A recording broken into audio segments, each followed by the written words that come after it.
Hey everyone, welcome. My name is Degenerate Jim, aka the Grimace63, and I wanted to bring you guys my first Star Trek Online video.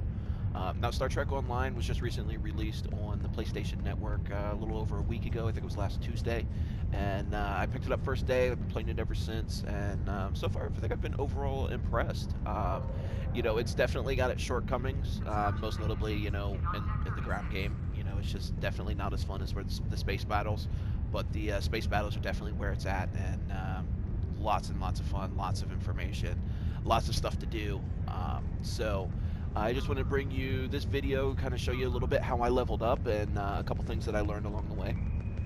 Now, as far as leveling goes, I mean, it's super easy. This game, for a free game, it gives you so much content. I mean, there's a lot more content in this for free than there is in any of the other free MMOs. Neverwinter, DCUO, I mean, any of them. It's just there's more content here for you guys for free. Now, as far as leveling up, as I said, I mean, it was pretty simple. I just went through and I just did the missions, and just go in here in the mission journal, and I just started doing the missions. As I said, I haven't even gotten through all of them yet, and I've already got pretty close to max level. Now, max level in the game is 60, but once you hit 50, there's not really anything else that you can do at 60 that you can't do at 50, at least at this point in the game. On the PC version, it was a little bit different. You got access to some more stuff, but we don't have access to any of that stuff as it is. So between 50 and 60 at this point, there's not much of a difference. But what I did, I just went through here and I just started over here, started going through the missions, and got through the first, 4, and I'm on the 5th one now, and as I said, I already hit level 51. Now, the missions, they do get a little bit tedious. They definitely get a little bit boring. It's a lot of, here, walk over here and talk to this guy, and all right, now go to the other side of the map and talk to that guy. Well, no, we got to go back and talk to that first guy. Oh no, there's another guy on the other side of the planet we need to go and talk to. And one thing I don't understand is, apparently you can only use your transporters to beam down to a place. You can't use them when you're actually in a mission, which is definitely kind of frustrating with all the walking that you're doing. But, I mean, obviously it just wasn't a big deal, just a grind, just like any other MMO. So, I did run into a couple problems on the missions. The first one was in the Romulan Mystery. It was the second mission, Empress Sela. And this one really kind of, like, it was like the second day I was playing this game. And I hadn't even hit level 30. I had no idea what was going on. Like, every time I go and select this mission and you're supposed to beam down to the planet, and bam, the game would force quit on me. It would just take me right back to the PlayStation screen. And I didn't know what to do. Wasted about 3 hours before I finally figured out that you could actually skip missions. I'm really smart because it only took me about 3 hours to figure that out. But no, it's pretty easy. You just go in here, you select the current mission that you're on, and if you want to skip it, bam, you can go ahead and skip it, and it allows you to move on to the next mission. You can also go ahead and drop it, which will just, like you never even started it, and allow you to take it back over from the beginning if you want. Now, when you're actually in space and you come in here into this little menu, and you click on one of these, you get an option up here to travel. And you can click on travel, and it'll automatically set your waypoint and, start taking you over there. Also gives you the option to transwarp for some EC. You can transwarp there, and that'll instantly let you travel there. Which probably a little bit more beneficial in the earlier levels when your warp cores are only taking you like maximum warp 4. But once you get in the higher levels, like my warp core takes me to warp 10, and it's just transwarp just doesn't really seem like it's worth the 10,000 EC that it charges you. Other than that, I was doing a lot of in the PvE queues. I was doing a lot of the private fleet action. Now, this was the only thing you have available before level 50, and it's stupid easy. Once I hit level 40, I was able to solo the whole thing by myself. It took a little bit longer, but like the difficulty's not high. You're fighting a bunch of Klingons, they're all level 3, I mean, it's very easy. Why, like, these groups make you wait for 20 people, I will never know, when you can very easily do it by yourself or with a small group. And so I would do these a bunch of times, but as I said, they were easy, and you didn't get anything good for them. It was more like a waste of time, or grab a little bit of XP for doing them. Now, the most fun thing that I was able to come across is, see if we can find any, where no, I don't think they're going to show up on this map. They're just little instances that pop up throughout the map. Once they pop up, you've got about 2 minutes to fly to them and get to them. And it's just basically like a little pocket of space, and it takes you to a preloaded mission. They were a lot of fun. I really enjoyed doing them. They'll pop up randomly on your map. They look like a little red eye. And you just go ahead and you travel to them. They were a lot of fun, a little bit more challenging, a little bit better rewards for them as well. And you know, they kind of just break up the monotony of just doing these missions over and over. I mean, that's really all there is to it. I mean, there's not like some big secret on how to level up, you know. I mean, it's just like every other game, it's a grind. You can grind it out, and you can take a while, and you know, it can take you a month by just doing the fun stuff, or you can do the boring stuff and get it done right away. And you know, that's what I chose to do. But yeah, other than that, not much else to say, you know. I mean, it's just the game. It's very easy to level up in. Now, a couple tips that I would give you that I wish I had known, and they're all common sense. Like, if I had stopped and thought about it, I would have been able to figure it out. But don't buy anything on the exchange yet. You know, when you're level 20, 30, 40, yeah, you know, it looks very enticing. You want to go in there and you want to buy some stuff in the exchange, or maybe purchase some Zen and buy a ship. Don't do it. Just wait. You know, I went ahead and I spent $10 and I bought 1,000 Zen when I was tier 3 and picked up the Excelsior, and I was able to use it for like a day. It was actually closer to 2 days, and then I just out-leveled it. You know, it's not worth spending the money and spending the resources on something that you're only going to use for a couple days. So definitely wait until you hit level 50. Once you hit level 50, you get access to all the ships. You can do the tier 5 or tier 6 ships. So definitely just wait it out, figure out what you want to do. Now, as you're leveling up, every 10 levels you get free ship tokens, so you can use them to purchase, you know, a tier-specific ship. So, like, once you hit level 10, you can use it to purchase a tier 1 ship, level 20 is a tier 2 ship, level 30 is a tier 3 ship, level 40 is a tier 4 ship, and that's where it stops. After you hit tier 4, you don't get any more free ships. But what I would definitely recommend doing would be, as you're going through, get one ship of each class.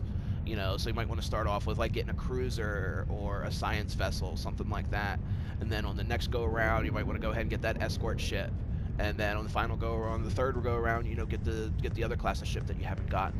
And then when you get to tier 4, I think they give you access to a cruiser. No, I was thinking of a carrier, but I guess they don't. But yeah, I would just recommend trying the different types of ships, because there's a big difference between the ships. You know, the play style. You know, the maneuverability is number 1 on them. You know, like you'll see here on the escorts, pretty much any escort is going to give you a much higher turning radius. Not a turning radius, but much quicker turning. You know, something on this one, and this is the base turn rate of 16 degrees per second. You know, you go over to one of this battle cruiser, and we go down, and it's 9 degrees per second, which is actually pretty high for a cruiser. I've seen them go as low as 6, you know, for like the Galaxy class Enterprise looking one, you know, it's all the way down at 6, you know, so definitely a big difference between the ships.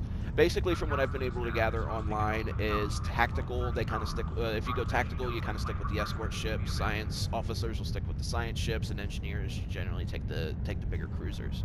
Now, obviously, it doesn't have to be that way. You know, I'm a tactical. If I want to go in here and, you know, take a cruiser, I can take a cruiser. If I want to take a science vessel, I can take a science vessel. Like, you don't have to, you know, stick with whatever class you have. You can pick up any type of ship that you want. But, you know, I mean, the meta points towards points in a certain direction. Now, another thing I've noticed in here is the tier 5 and the tier 6. Alright, now, the tier 6 doesn't have a lot of options. You're seeing a lot more on here because you were getting access to the Klingon and the Romulans. But, like, as far as Federation ships, I mean, we can count them out. There's like 4 or 5 of them. I think there's 6. You know, there's not a lot of them.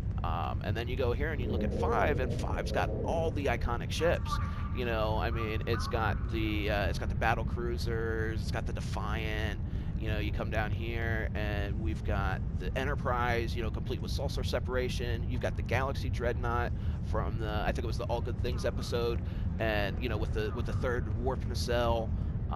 You know, I mean, it's got Voyager on here. It's got all of the iconic stuff, all the cool looking ships. The reason that, you know, I was so drawn to this game, you know, I want, you know, a big saucer section and 2 nacelles on the back. You know, Tier 5's got all the cool ships, you know, but, you know, they're not Tier 6 ships. Now, the difference between the ships are minimal, all right? On the Tier 6 ships, they definitely have an advantage. On most of them, you get 10 slots for consoles instead of 9, which definitely helps, especially in, you know, the end game and the later stuff, quite where not many of us are at right now, just because a lot of that stuff doesn't exist yet. You can also... the bridge officer stations usually allow you to put someone with a higher rank in them. But, I mean, that's really, you know, like the Tier 6 ships, they tend to have better ship abilities. You know, like you look on this one, Starship Ability Package, it's got 1, 2, 3, 4, 5 different Starship abilities. And we go over here and we'll just pick a random T5, and this one has none listed, you know, so I don't know. I don't know how much of a difference it's going to be having a Tier 5 versus a Tier 6. Personally, for me, just with my game style, I'm going to come in here, I'm just going to purchase a T6, you know. I don't mind spending the money on a free-to-play game like this, especially one that offers this much content. Because, I mean, look at it. Once you hit level 50, then you get access to all this stuff. These are the Special Task Force. When I originally was looking up the game, I thought that these were all going to be like the raids of the game, you know. But these are the strikes. You know, this is an equivalent of a strike. They usually take about 15 to 20 minutes to complete. Group of 5. I've gone through. Last night. I did a couple of them. This atmosphere assault, really cool. Anyone can do this one. You don't have to worry about having gear because you're in a shuttle. You just have to have some kind of like shuttle or a fighter or something like that. But the whole thing takes place in atmosphere. So really anyone that hits level 50 can run into that one. This board disconnected. This one was a lot harder. And the one thing I did notice about these is you can't fail them. Like, even if your team is garbage and you're not killing anything, you really can't fail the instance. It just kind of pushes you through. You have a couple main objectives, which are very easy to get done. And then you have a whole bunch of these optional objectives, which in all the games we were able to play, I was never able to come across the group that was able to get even one of the optional objectives. I just don't think anyone has the DPS yet to be able to do it. But they're still a lot of fun. Got some pretty decent gear. Nothing great. I didn't do any of the advanced versions of them where you're supposed to get the better gear and they're supposed to be a lot harder. I figured since, you know, my groups I was with, we were struggling for the regular. I just don't think I'm quite there yet. But yeah, they've got a lot of them on here, and most of them are pretty fun. From the ones that I've played 4 or 5 of them. You could just go over here into PvE queues and see the ones that are already queued up. And you can switch them over by Romulan marks or choice of marks, which I haven't really gotten too much into that yet. That'll be, I'll get some more information and I have to do another video on that. But the video's already gone a lot longer than I had anticipated.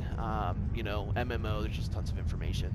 So I hope you guys did enjoy the video. If anyone has any questions or if I said something that was completely stupid or wrong, don't hesitate, you know, put it up in the comments, let me know. And look at this guy. Wow, that's the thing of nightmares. Alright, but anyway, yeah, if you have anything to say, put it in the comments. But if not, have a good one. Thanks, guys.